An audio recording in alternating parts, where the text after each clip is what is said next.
alvíceras, alvíceras. Bem-vindos ao curso de iniciação ao estudo do Novo Testamento grego. Perceba que o nosso curso não será um curso de grego do Novo Testamento, e sim um curso do Novo Testamento grego.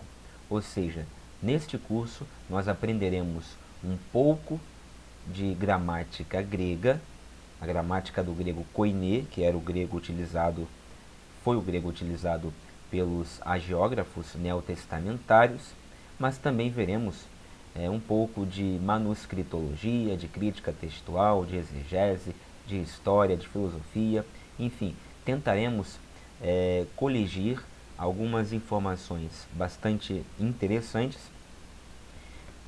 e tentar iniciar o aluno não apenas no estudo da gramática da língua grega do Novo Testamento, utilizada no Novo Testamento, como também iniciá-lo no estudo da cultura grega, especificamente aquela do período helenístico, que era o período no qual, dentro do qual Jesus e os apóstolos viveram, e também iniciá-la no estudo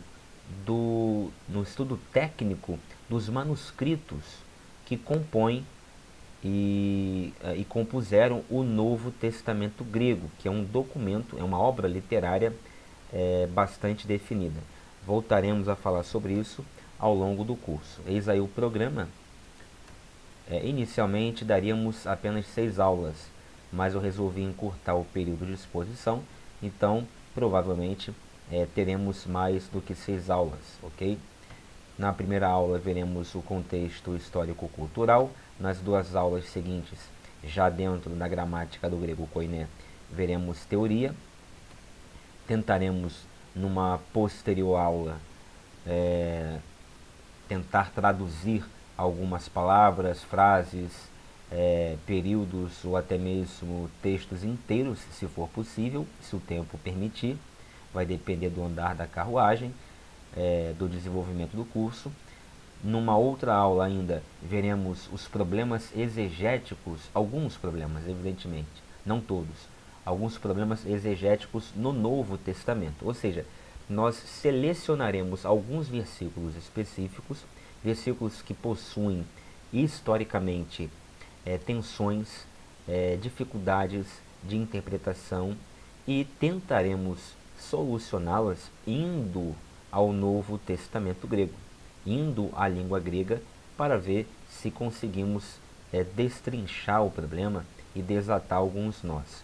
Numa derradeira aula, ainda faremos uma exposição da história da composição, tradução e transmissão do texto grego do Novo Testamento. Então aqui será uma aula de crítica textual, de manuscritologia e de história da formação do Novo Testamento grego, ok? E ainda no finalzinho já do curso, como é um curso de iniciação, ou seja, que propõe que você, aluno, seja orientado, seja iniciado e depois possa andar com as suas próprias pernas, então um curso de iniciação assim precisa fornecer-lhe documentos, fontes bibliográficas e virtuais, dicas para que você possa, de maneira autodidata, continuar o seu percurso didático de aprendizado. Muito bem, então passemos à primeira aula, onde veremos os antecedentes históricos e culturais, todo o contexto, todo o pano de fundo histórico-cultural. Para esta primeira aula, dentre alguns livros e sites que pesquisamos, estão aí os 2 principais livros e os 2 principais sites. O livro da Guida Nida Barata Parreiras Horta, essa ex-professora da UFRJ, já falecida, Os Gregos e Seu Idioma. Esse livro que eu tenho aqui em mãos é um livro que eu mesmo utilizei por vários anos na faculdade, na Universidade do Estado do Rio de Janeiro, ok? E é um livro ainda hoje muito utilizado, muito importante, obra fundamental nos estudos helênicos, principalmente de gramática da língua grega clássica. e também A Vida Religiosa dos Gregos, este outro livro aqui, de Barthélemy, um livro que é difícil de achar, porque eu tive que importar lá de Portugal, mas é um livro bastante interessante também. E ele será utilizado normalmente para os aspectos mais assim, para as curiosidades, né, da vida religiosa dos gregos. Também o site Grécia Antiga e o site Wikipedia, que sempre são fontes de socorro, sempre presentes na pesquisa, na minha pesquisa, desde que eu comecei a fazer faculdade. Muito bem, então para a gente começar a falar da Grécia Antiga, eu escolho primeiro fazer uma rápida pincelada sobre a Grécia atual, a Grécia contemporânea. Então, a começar pelo próprio nome, né? O nome Grécia é um nome que nós damos hoje àquela região. Mas, na época da Grécia Antiga, os seus próprios habitantes não se chamavam gregos e nem chamavam a sua terra de Grécia. Eles se chamavam Hellenes e chamavam a sua terra de Hellas ou Elas. Então veja que já há uma diferença aí de nomenclatura, de conceituação, de nomenclatura, né? Mas por que então que a gente chama Grécia de Grécia e grego de grego? Porque com o passar do tempo, alguns estudiosos, ainda do período antigo, né, da Idade Antiga, eles começaram a chamar em língua latina aqueles habitantes da Hélade, assim chamada região da antiga Grécia, de gregos, né? Em latim Graece, que vem de uma outra palavra, deriva de uma outra palavra, Grai. São denominações latinas cunhadas pelos romanos durante a antiguidade. O próprio Aristóteles conta-se como sendo uma hipótese provável, foi quem cunhou a expressão Greci, né? Essa expressão Greci teria derivado de um etnônimo graicoi que foi pela primeira vez utilizado por Aristóteles em sua obra Meteorologia, em meados ali do século IV a.C. Então, a Grécia atual ela é um país com 11 milhões de habitantes, ela está localizada bem no coração do mar Mediterrâneo. Você pode perceber aqui que a Grécia, esse verde escuro aqui, ele está muito próximo aqui da bota, essa que a gente chama de bota italiana, né, que é a própria Itália. Roma está aqui, a Grécia está aqui, Atenas está aqui assim. Ou seja, toda a Grécia, aí a sua capital, Atenas, está bastante próxima da Itália. Então, com o passar do tempo, esta bota aqui, né, esta parte mais meridional aqui da Península Itálica, ela será chamada de Magna Grécia, ok? Então, é um país, enfim, que está estrategicamente, como você pode ver aí, localizado, né? Fica entre o cruzamento da Europa, né, ao norte, com a Ásia ao leste, o Oriente Médio ao extremo leste e a África ao sul. Tem fronteiras terrestres com a Albânia a noroeste, com a Macedônia e a Bulgária ao norte e com a Turquia no nordeste. Países que têm histórico de grande movimentação comercial. O país que chamamos Grécia é composto por 9 regiões atualmente, entre elas estão aí Macedônia, a Grécia Central, Peloponeso, Tessália, muitas ilhas, diversas ilhas, como dentre elas a principal em termos pelo menos de tamanho é a Creta, a famosa ilha de Creta, o Mar Egeu, que fica ali a leste do continente, tem o Mar Jônico a oeste e o principal deles que é o Mar Mediterrâneo ao sul. A Grécia tem, portanto, grande faixa litorânea, são 13.676 quilômetros de comprimento e possui 1.400 ilhas, a maioria delas desabitada. 80% do país é composto por montanhas e a principal delas é o Monte Olimpo. A principal e a maior delas é o Monte Olimpo. Importante frisar que o Monte Olimpo está para a Grécia, em termos de importância histórico-cultural religiosa, assim como o Monte Sinai está para o povo hebreu antigo. Se no Monte Sinai Deus se revela, dentro do Antigo Testamento, no Monte Olimpo os deuses moram. Ok? Muito bem, então temos aí um mapa colorido. Tudo que está colorido aí é a atual Grécia. Veja que o norte da Grécia se chama Macedônia e a Grécia faz fronteira com a Macedônia. Por que isso? Você tem um país chamado Macedônia e você tem uma região da Grécia também chamada Macedônia. Isso ocorre porque no passado, na época do monarca Filipe da Macedônia, ele conseguiu uma supremacia sobre aquelas regiões ali circunvizinhas e conseguiu dominar a Grécia. Ele faleceu, seu filho Alexandre o Grande assumiu e começou o seu movimento imperialista. Veja, Alexandre Magno era macedônico, era macedônio, ok? E ele, contudo, dominou a Grécia toda e também toda essa região cinza aí do mapa e adiante ainda, muito adiante. Só que ele, por ter sido inclusive curatelado, né, aconselhado e instruído por um grande homem chamado Aristóteles, nada mais, nada menos que o maior filósofo de todos os tempos. Ele então recebeu certamente grandíssima educação e ele muito sabiamente, ele em vez de oprimir a cultura dos povos, ele absorvia essa cultura.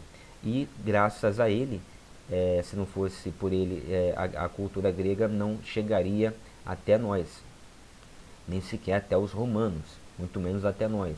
Então, graças a essa política expansionista de Alexandre o Grande, ele pôde dominar a Grécia e também além dela, sem que a cultura, a rica cultura grega fosse desprestigiada. Muito pelo contrário, ela foi fortemente, totalmente absorvida pela Macedônia. Então o Império de Alexandre, para finalizar, não é um império grego, é um império, e nem é um império só macedônico, é um império greco-macedônico, ok? É um império greco-macedônico. Muito bem. Então veja que tamanho império, claro que deixaria para nós, até os dias de hoje, grandes obras, grandes legados, né? Grandes heranças, um grande legado. As conquistas culturais, tecnológicas gregas influenciaram grandemente o mundo, sendo que muitos aspectos da civilização grega foram transmitidos para o Oriente, através de campanhas de Alexandre o Grande, e para o Ocidente, através do Império Romano. Então veja que, em dado momento da história, o Império Greco-Macedônico ele exporta a cultura para o Oriente, ok? Através de que? Das campanhas militares de Alexandre, e ele também exporta para o Ocidente, quando esse império foi tomado pelo Império Romano. E aí o Império Romano absorve aquela cultura grega, a religião, enfim, toda a cultura grega, e aí leva aquilo para o Ocidente. Então, a cultura helênica ela foi espalhada por todo o globo dessa maneira, né? Ela foi em direção ao Oriente pelas campanhas de Alexandre o Grande, conquistando regiões como Palestina, Egito, etc, etc. Claro que houve muitas regiões, como o Japão, por exemplo, que não sofreram essa influência. Por isso mesmo que são países que possuem culturas bastante diferentes das nossas, né? São países mais orientalizados e menos ocidentalizados, vamos dizer assim. E também exportou para o Ocidente através do Império Romano. Então, no caso, os aprendizados, né, os produtos culturais desenvolvidos pela sociedade helênica chegaram até nós por esse caminho. O Império Romano absorveu, e Portugal era um país que estava dentro do raio de ação, da esfera de ação daquela cultura romana. Quando nos conquistou, Portugal trouxe para nós essa cultura, esse aprendizado. O Estado grego moderno, que engloba a maior parte do núcleo histórico da civilização grega antiga, foi criado em 1830, após a guerra da independência grega contra o antigo Império Otomano. Então veja que a Grécia atual, ela não é necessariamente, não possui exatamente o mesmo tamanho, né, os mesmos limites da Hélade antiga. Antigamente, como não se chamava Grécia, chamava-se Hélade, né? Na verdade, Hélade é um nome que a historiografia deu para a região que nós hoje chamamos de Grécia. Mas a Grécia antiga era maior do que a Grécia atual, ok? Mas a Grécia atual conserva um território que estava contido dentro da Grécia antiga, ok? Isso que é importante. Outro detalhe é que a data, digamos assim, de batismo, né, do país chamado Grécia, que é 1830, não quer dizer que que a cultura grega começa ali, evidentemente, isso é claro, né? E que a história daquele povo começa ali. A história de um povo não começa com a data de batismo. É um pouco diferente do nosso caso, do caso do Brasil, porque o Brasil ele foi descoberto em 1500 e a história brasileira, assim, a que foi contada pelo menos, a que se sabe, 99% começa com a data de batismo, com a data de achamento, com a data de descobrimento por Portugal. Mas é